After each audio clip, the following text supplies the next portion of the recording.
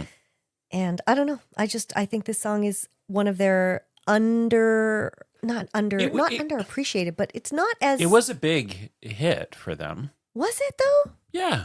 Okay. Yeah. Fool on a Hill was like, that was a big song for them. I mean, critically it was, although one guy really hated it.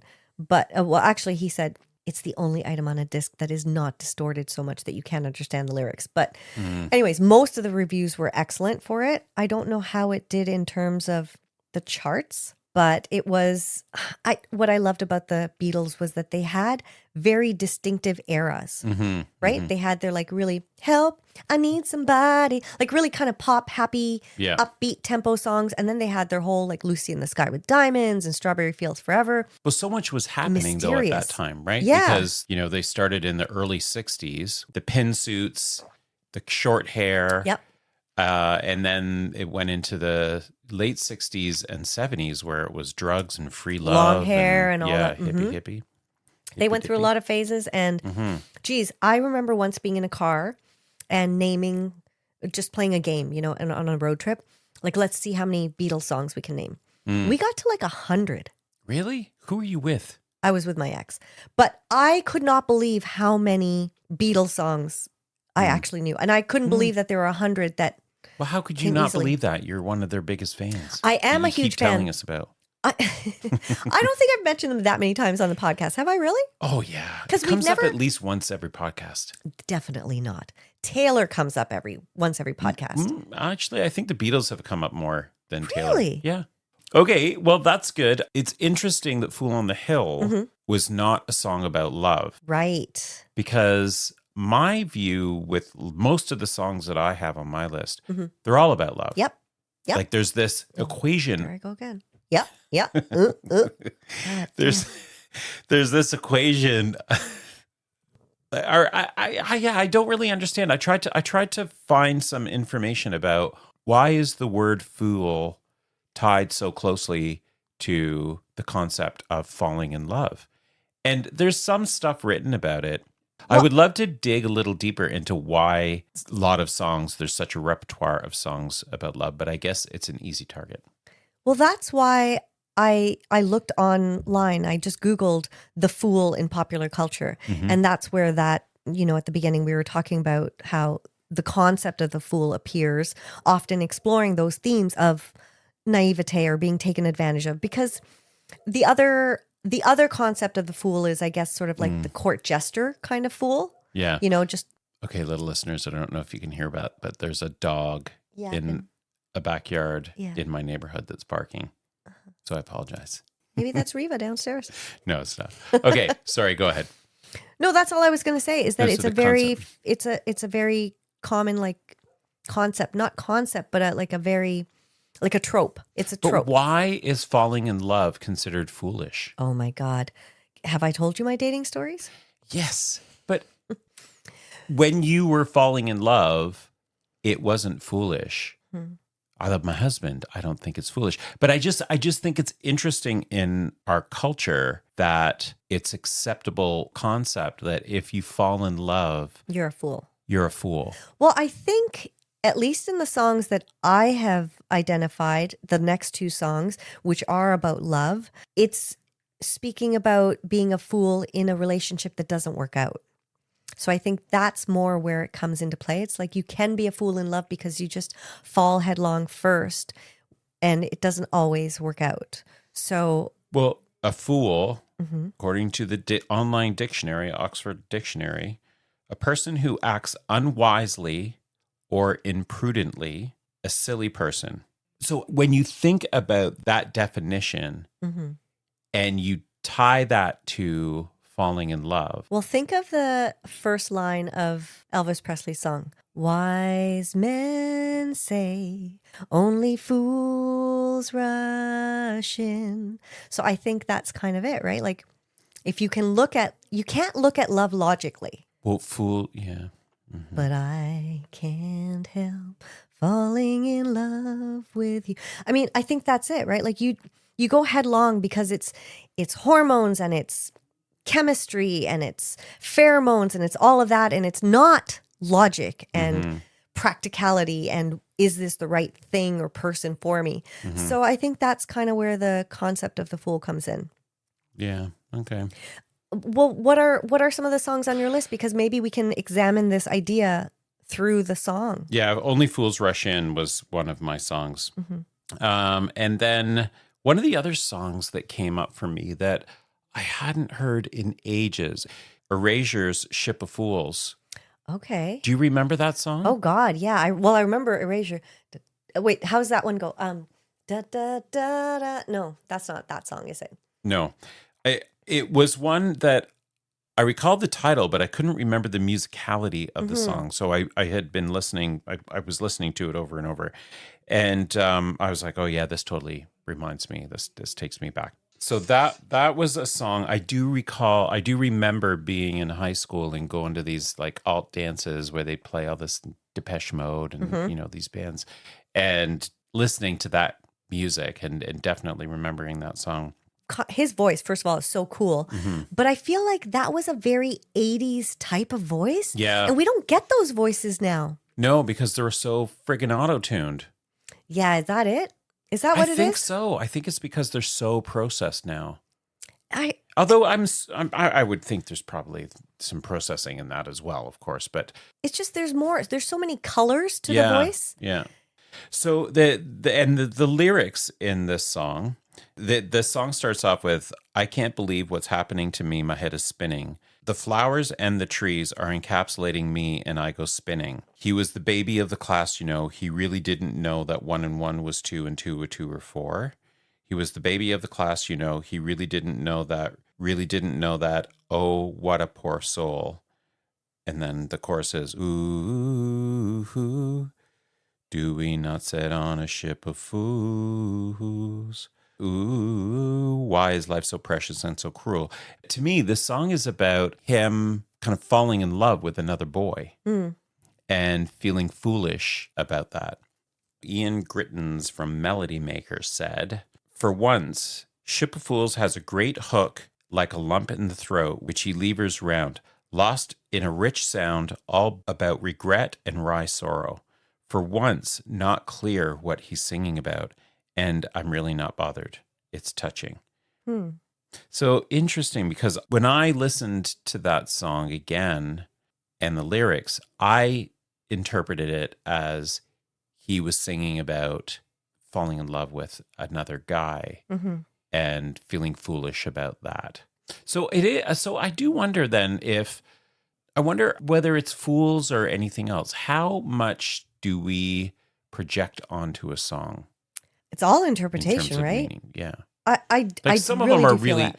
Taylor Swift tells a story in all her songs. Some songs are, even the Elvis Presley song. how does it go? Wise men say. Wise men say only fools rush in. I mean, it's very clear what that song is about. But then you have these other songs that are a little more ambiguous. Yeah. And it gives you the opportunity to kind of put your own meaning on it. Yeah, to put your own experience onto it.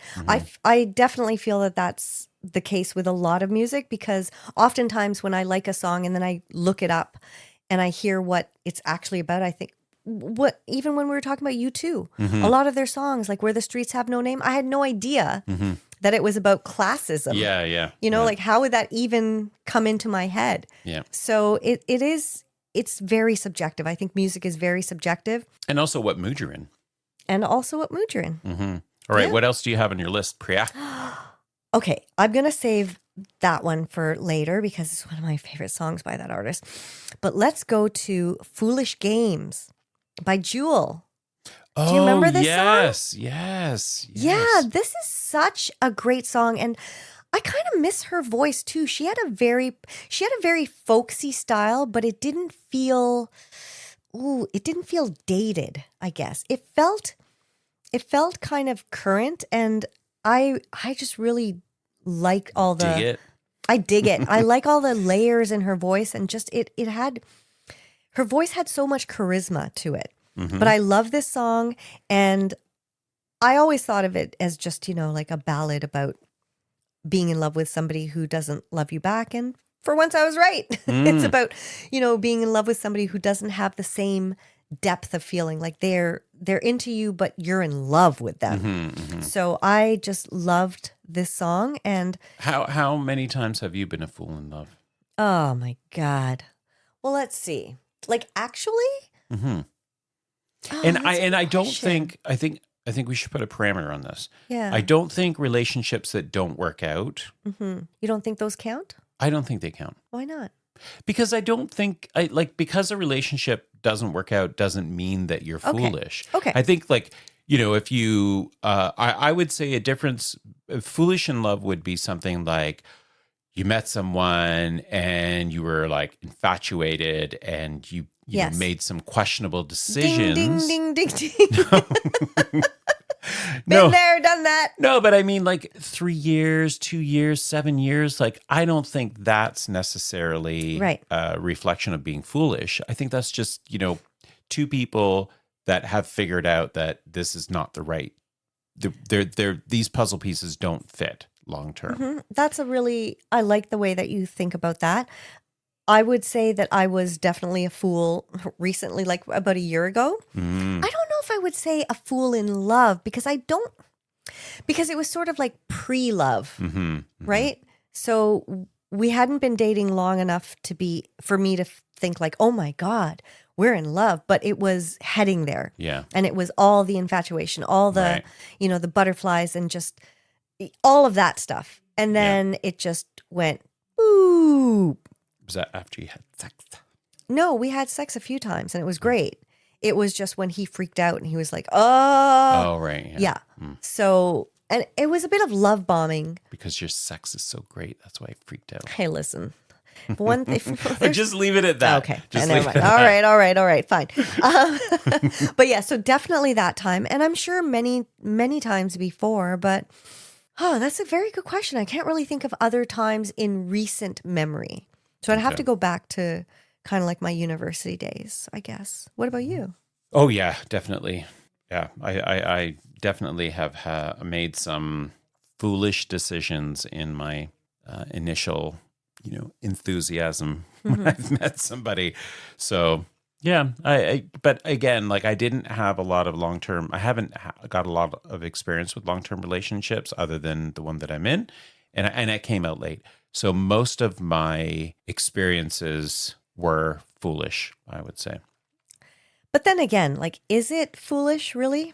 Well, that's what I was saying earlier. I know. But I think it's also, you got to be a bit of a fool You got and get to. those, that experience and And open yourself up. yeah, open yourself up. What you don't like, what you do like, what works for you, what you're willing to compromise on, where's that line that you're like, okay, I can actually deal with this. I always find it interesting, these people that we know who are they've got this list and they're so committed to their list about everything the partner has to be or have. Mm-hmm. I just think that's kind of crazy because you're limiting yourself so much. And these are concepts. Like there might be some definite things like, I don't want to be in a relationship with somebody who, I don't know, is a smoker.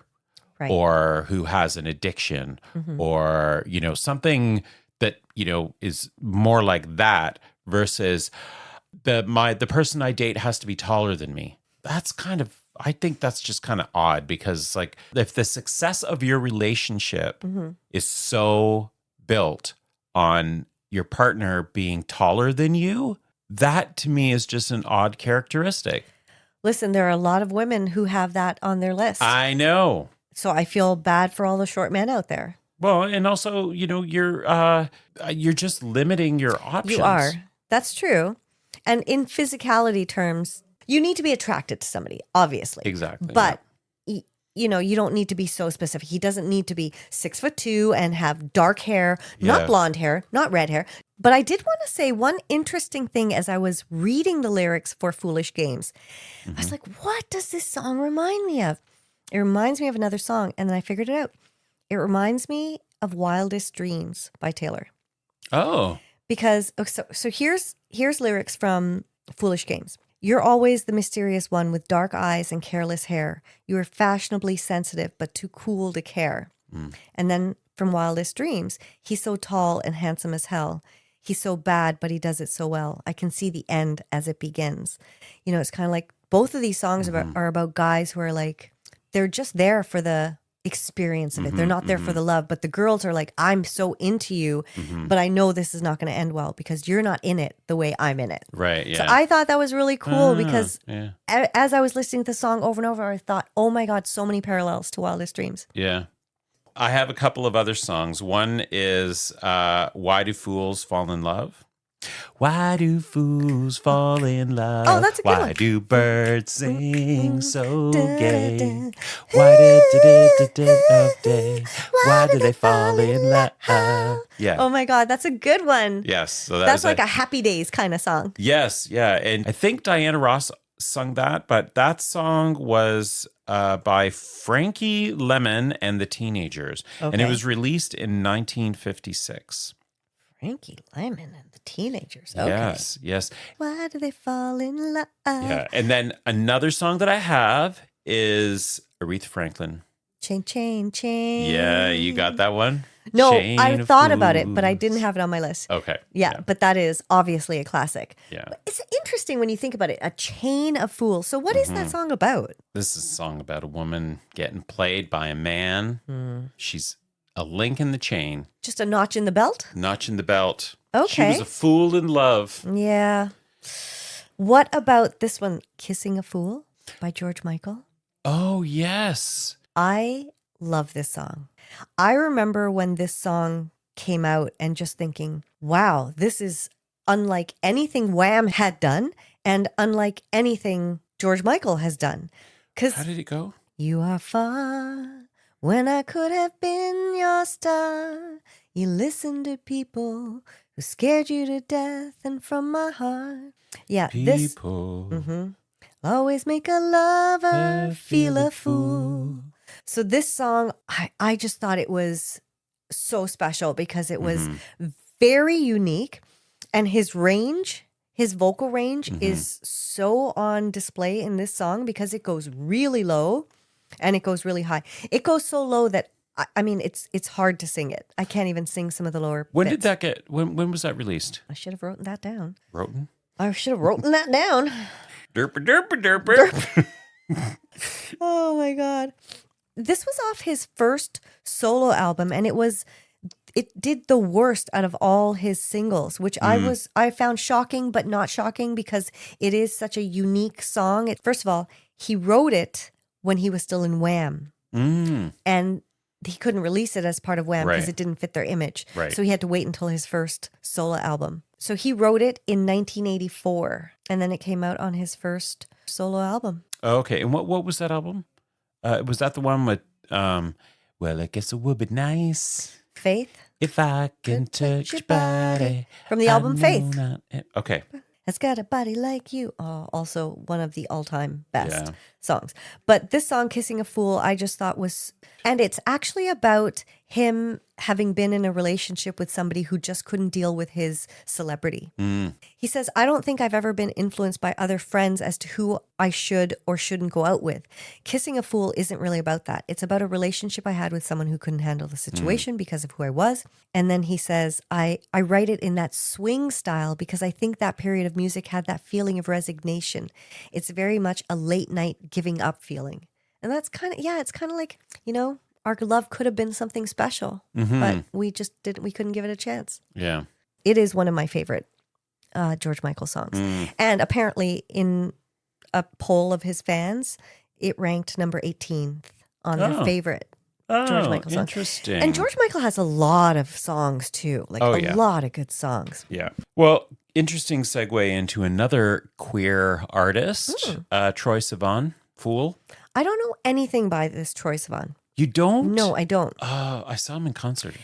He reminds me of Jojo Siwa. Jojo Siwa, Oh, Troye Sivan. Like, I don't know anything about these two artists. No, I'm a fan of Troye Sivan. Okay. I really am. And so this song came out on his Blue Neighborhood album in 2015, which incidentally has a version of a song called Wild with Alicia Cara. Oh. And the video was filmed here in Toronto. Really? Yes. So you see, like, they were on Toronto Island and you can see the skyline. Oh my God. Yeah. So, but Fool, this song is really about, it really is like all the tropes of tying in Fool and love together. He was in love with another boy and it couldn't work out. He wasn't getting the response from the other person. Well, that seems to be what most of the songs that we've been talking about are about. And it doesn't matter. Love doesn't have a gender or sexuality. Nope. It just is. So the lyrics to this, I am tired of a place I know people change. I need time to replace what I gave away. And my hopes, they are high. I must keep them small. Though I try to resist, I still want it all. And then the chorus is, only fools fall for you. Only fools do what I do. And it's a beautiful song. Is it a ballad or a fast song? It's a ballad. Okay. So the Blue Neighborhood album is amazing from start to finish. Absolutely amazing album. And he released the video for this song with another song from that album. So it was kind of like this short movie. Okay. That tied them together. The video for Fool is actually very touching because it's about two boys, two young, like they're teenagers, I guess, and they're friends, and their attraction grows. But the one teenager, his father is a real, rough and tumble guy, and he catches them in he catches them being intimate together, kissing or something. And he basically the stops the son from seeing the Troye Sivan character. And then Troye Sivan, his character sees this boy that he was in love with holding hands with another girl in the neighborhood. And so there's this real heartbreak, and it's really quite crushing but beautiful. And as I'm a gay adult, but when I see that video and I think back to, oh my God, yeah, I remember, this was way more than what I would have experienced when I was that age, but I totally connected to that kind of heartbreak and that desire for something that you're just, you're not going to get right now. But then I also project my hope for this young boy. It's like, don't worry, it's going to get better and you're going to find love. And I know you feel really heartbroken right now, but it will get better, I promise. So that's my... I like that. I have just pulled up Troy's album on Apple Music, so I'm going to listen to that on my way home. All right. Okay. Good. Yeah. So listen, I have one final song before we wrap this shit up. Okay. And this is a song that I discovered in my extensive research for this episode. And it's from, I think, like 1962 or something. Okay. It is called You're a Fool. Okay. All right. So it goes something like this, if I can remember the melody. Loving you is bittersweet. Boy, you swept me off my feet. When you smile, you make me swoon. I want to get you in my room. Tell me, boy, do you like my song? 'Cause Mike, I've been fooling you all along. April Fools! Oh, I just made that up, bitch. that is very good. Look at you. Thank you. Oh my God. I totally would have thought that that was a real song. Really? Yeah, if you didn't tell me, I would have thought for sure that was a real song. Although 62, that was a bit racy, wasn't it? Well, Get you you know, in my room? I know, but it's like very like suggestive, but not really saying anything. I couldn't figure out what era to say it was from. I was like, Okay. should I say 50s? But I don't know. When's the bluesy era? I don't know. Oh no, that was very good. But I fooled you. You did. I was like, oh, this is quite nice. Yeah. I'll write the rest of it if you want, and then I can sing it to you. Okay, yeah, we'll record that. That'll be like a special release Yeah. for the little listeners. Yeah, it'll be our song. Okay, before we go, have you ever been seriously fooled for April Fools? No, No? no. Okay. Not a real thing. I think somebody switched my sugar for salt, but that's not a big thing. Yeah, Have yeah. you? I can't remember. Not that I could think of. Dawn's not really a big trickster, so. Yeah. I feel like if it was something in good fun, but I wouldn't like, I don't know. I don't Yeah. like mean-spirited pranks, No. but no, I've never been successfully pranked or All fooled. right, I'll have to keep that in mind. Next year. Send me some ideas, listeners. Yes. No, Okay. send me some ideas, listeners. How would they send us ideas? Oh, well, let me tell you, there are two ways, in fact. The first is what can they do? They can slide into our DMs on our Instagram, our one social that we have, and that is The Little Podcast, or send us an email to lifeisinthelyrics@gmail.com. And you know what? So far, that email inbox has been crickets. Don't say that. No, we've just been so overwhelmed with Crickets. so many Chirp, emails. Chirp. Yeah. People text us and they talk to us about it. Yeah. But it would just feel so nice to Send us actually an get email, an yeah. email. That would be nice. Yeah. You know, Yeah. Vi? That is Can we just not send an us April Fool. That is not an April Fool. Yeah. That's a real ask. And what else can they do, Mike, if they're enjoying listening to us? They shoot can the like, shit? they Yeah. can follow, Uh-huh. they can share. Okay. They can register. No, subscribe. Subscribe. Right. They can subscribe. And how can they do that? Uh-huh. Well, if you're listening, then you know how you can go. So I won't. Yeah. That's true. We don't need. All right. Well, thanks, Priya. That was a great episode. I thought it was pretty good too. What were you going to say? No, I just didn't want to cut you off, and I also didn't want to say yeah. Yeah. I'm carefully watching my yeah. Well, from these fools to you fools, Yeah. this is Mike and Priya. We out.